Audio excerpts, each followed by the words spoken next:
Hi good morning all. Daily morning 8 o'clock நம்மளுடைய சேனலில் வந்து டிஎன்பிசி ப்ரிப்பேர் பண்ணுற ஸ்டூடெண்ட்ஸுக்கு தினமணி நியூஸ் பேப்பர் ரீடிங்ஸை வந்து பார்த்துட்ருக்கோம். ஓகே, இன்னையோட இம்பார்ட்டன்ட் நியூஸ் வந்து நம்ம பார்த்துலாம்.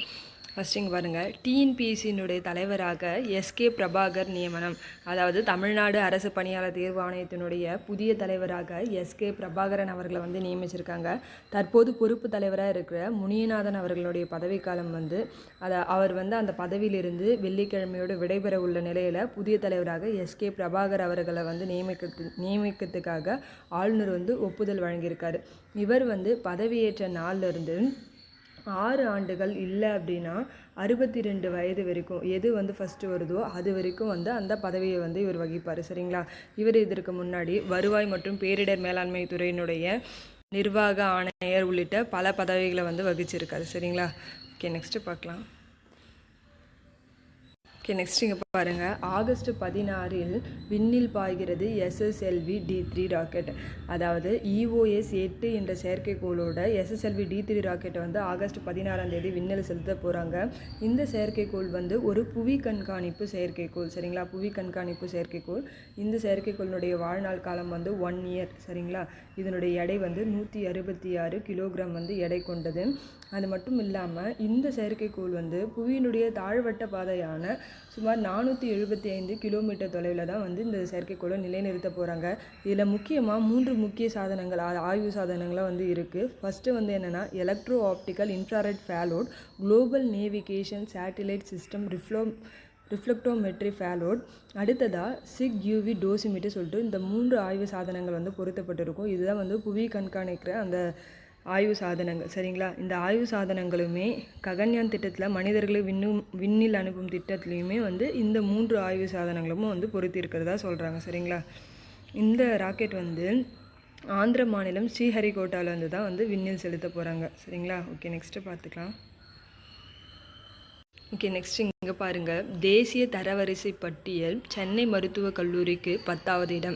என்ன சொல்கிறாங்கன்னா, மத்திய கல்வி அமைச்சகம் வந்து இயர்லி ஒன்ஸ் வந்து சிறப்பாக செயல்படுற பல்கலைக்கழகங்கள், கல்லூரிகள், கல்வி நிறுவனங்கள்னு சொல்லிட்டு பல பிரிவுகளுக்கு கீழே ரேங்கிங் வந்து கொடுத்துட்டு வராங்க. அதன்படி பார்த்திங்கன்னா சென்னை மருத்துவக் கல்லூரிக்கு 10வது இடம் வந்து கொடுத்துருக்காங்க.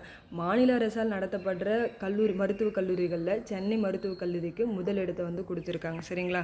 இதை நல்லா ஞாபகம் வச்சுக்கோங்க. ஓகே, நெக்ஸ்ட் இங்கே பார்க்கலாம். ஓகே, நெக்ஸ்ட் இங்கே பாருங்கள், நேற்று பார்த்தோம் இல்லையா, 3 புதிய நகராட்சிகள் வந்து உருவாக்கம் அப்படின்னு சொல்லிட்டு அது என்னென்னு சொல்லிட்டு அகைன் பார்த்துப்போம். ஸ்ரீபெரும்புத்தூர், மாமல்லபுரம், திருவையாறுன்னு சொல்லிட்டு 3 பேரூராட்சிகளை புதிய நகராட்சிகளாக வந்து உயர்த்ததுக்கு தமிழக அரசு வந்து ஜியோ வந்து வெளியிட்டிருக்காங்க. சரிங்களா? ஓகே, நெக்ஸ்ட்டு பார்க்கலாம். ஓகே, நெக்ஸ்ட் இங்கே பார்க்கலாம். ஓகே, இன்னியோட குரலை வந்து நம்ம வாசிச்சிடலாம். ஊக்கம் உடைமை அப்படின்ற அதிகாரத்துலேருந்து நம்மளுக்கு இந்த குரலை வந்து கொடுத்துருக்காங்க. உள்ளுவது எல்லாம் உயர்வுள்ளல், மற்றது அது தள்ளினும் தள்ளாமை நீர்த்து. இந்த குரலினுடைய பொருள் என்னன்னு பார்த்தீங்கன்னா, நம்ம எண்ணுவதெல்லாம், அதாவது நம்மளோட திங்கிங் எப்போவுமே உயர்வானதாக இருக்க வேண்டும். அதாவது நம்மளுடைய எய்ம்னு கூட வச்சுக்கோங்களேன், அது வந்து உயர்வானதாக வந்து இருக்கணும். அந்த எய்ம் வந்து ஒரு வேளை கைகூடா விட்டாலும் அப்படி நம்ம திங்க் பண்ணுறதை என்ன பண்ணக்கூடாது, நிறுத்தக்கூடாது. தொடர்ந்து அதற்காக முயற்சி செஞ்சுக்கிட்டே இருக்கணும். சரிங்களா? உள்ளுவது எல்லாம் உயர்வுள்ளல், மற்றது அது தள்ளினும் தள்ளாமை நீர்த்து. ஓகே, நெக்ஸ்ட் பார்க்கலாமா? ஓகே, நெக்ஸ்ட் இங்கே பார்க்கலாம். நெக்ஸ்ட் இங்கே பாருங்கள், டாக்டர் எம்ஜிஆர் பல்கலைக்கழகத்தினுடைய முன்னாள் துணைவேந்தராக இருந்த டாக்டர் சுதா சேஷையன் அவர்களுக்கு தமிழ் பேராய விருது அறிவிக்கப்பட்டுள்ளது. அதாவது SRM தமிழ் பேராயன் சார்பில் ஆண்டுதோறும் வந்து பல்வேறு பிரிவுகளில், அதாவது எழுத்தாளர்கள், அறிவியல் அறிஞர்களுக்கு ஆண்டுதோறும் பல்வேறு விருதுகள் வந்து வழங்கிட்டு வராங்க. அதன்படி பார்த்தீங்கன்னா SRM தமிழ் பேராய விருது சுதா சேஷையனுக்கு வழங்கப்படுகிறது நிகழாண்டில். சரிங்களா? அதன் மாதிரி பார்த்தீங்கன்னா புதுமை பித்தன் படைப்பிலக்கிய விருது யாருக்கு வழங்குறாங்கன்னு பார்த்தீங்கன்னா சுப்ரபாரதி மணியனுக்கும், பாரதியார் விருது வந்து எழுத்தாளர்கள் கடற்கரை பாவலர் எழில்வாணன் ஆகியோருக்கு வந்து வழங்கப்படுது. சரிங்களா? ஓகே, நெக்ஸ்ட்டு பார்க்கலாம். ஓகே, நெக்ஸ்ட் இங்கே பாருங்கள், இந்திய எல்லை கண்காணிப்புக்கு ரஷ்யாவின் ஆளில்லா விமானம் வாங்கிய பாகிஸ்தான். அதாவது பாகிஸ்தான் வந்து நம்ம இந்திய எல்லையை வந்து கண்காணிக்கிறதுக்காக ரஷ்யா கிட்டேருந்து சூப்பர் கேம் S-350 அப்படின்ற விமானத்தை வந்து வாங்கியிருக்காங்க. இந்த ஆளில்லா விமானம் வந்து உளவு பார்க்கறதுக்கானது அப்படின்னு சொல்லிட்டு ரஷ்ய ஊடகமாக இருக்க ஸ்புட்னிக் அப்படின்ற நிறுவனம் வந்து தெரிவிச்சிருக்காங்க. சரிங்களா? முன்னாடியே பாகிஸ்தான் வந்து சூப்பர் கேம் S-250 அப்படின்ற ஆளில்லா விமானத்தை வந்து பயன்படுத்தி வந்தாங்க. அதை விட அட்வான்ஸ் லெவல் தான் இந்த சூப்பர் கேம் S-350 அப்படின்னு சொல்கிறது. இது வந்து மின்சாரத்தால் இயங்கக்கூடியது. மணிக்கு 120 கிலோமீட்டர் வேகத்தில் வந்து பறக்கக்கூடியது. 7 மணி நேரம் வந்து பறக்குமாமா. சரிங்களா? ஓகே, நெக்ஸ்ட்டு பார்க்கலாம்.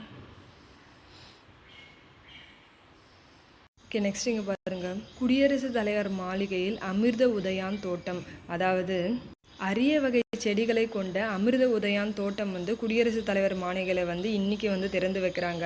இந்த தோட்டத்தை வந்து பார்வையிடுறவங்களுக்கு எல்லாமே வந்து துளசி விதைகள் எல்லாமே வந்து வழங்கப்படும் சொல்கிறாங்க. இந்த தோட்டத்தில் சிறப்பம்சமாக என்னென்னலாம் இருக்குதுன்னு பார்த்தீங்கன்னா, அங்கே இருக்க கற்களை வச்சு அபாகஸ் கட்டல் சாதனம் வந்து உருவாக்கப்பட்டு இருக்குன்னு சொல்கிறாங்க. அது மட்டும் இல்லாமல் மறுசுழற்சி செய்யப்பட்ட பொருட்களை கொண்டு இசைச்சுவரையும் வந்து உருவாக்கியிருக்காங்க அப்படின்னு சொல்கிறாங்க. சரிங்களா? ஓகே, நெக்ஸ்ட்டு பார்க்கலாமா? ஓகே, நெக்ஸ்ட் இங்கே பாருங்கள். சரக்கு சேவை வரி கவுன்சிலின் 54வது கூட்டம் டெல்லியில் செப்டம்பர் 9ஆம் தேதி வந்து நடக்க போகுது. அதாவது ஜிஎஸ்டியினுடைய 54வது கூட்டம் வந்து செப்டம்பர் 9 வந்து நடக்க போகுது அப்படின்னு சொல்கிறாங்க. மத்திய நிதியமைச்சர் நிர்மலா சீதாராமனுடைய தலைமையில் மாநில நிதியமைச்சர்களுடைய உள்ளடக்கிய கூட்டம் தான் இந்த ஜிஎஸ்டி கூட்டம். இது ஜிஎஸ்டி தொடர்பான பல முக்கிய முடிவுகளை வந்து இந்த கூட்டத்தில் எடுப்பாங்க. சரிங்களா? ஓகே, நெக்ஸ்ட்டு பார்க்கலாம். ஓகே, நெக்ஸ்ட்டு இங்கே பாருங்கள். அமெரிக்காவுக்கான இந்திய தூதர் வந்து வினய் குவாத்ரா அவர்கள் வந்து நேற்று வந்து பதவியேற்று கொண்டிருப்பாங்க. இதற்கு முன்னாடி 2020லேருந்து 24 வரைக்கும் அமெரிக்க தூதராக இருந்த தரண்ஜித் சிங் சாந்து அவர்கள் வந்து இந்த ஆண்டினுடைய தொடக்கத்தில் வந்து ஓய்வு பெற்றதுனால புதிய இந்திய தூதராக வந்து வினய் குவாத்ரா அவர்கள் வந்து பதவியேற்று கொண்டாங்க. இவர் வந்து 1988ஆம் ஆண்டு இந்திய வெளியுறவு பிரிவு அதிகாரி. சரிங்களா? நெக்ஸ்ட் பாருங்கள்.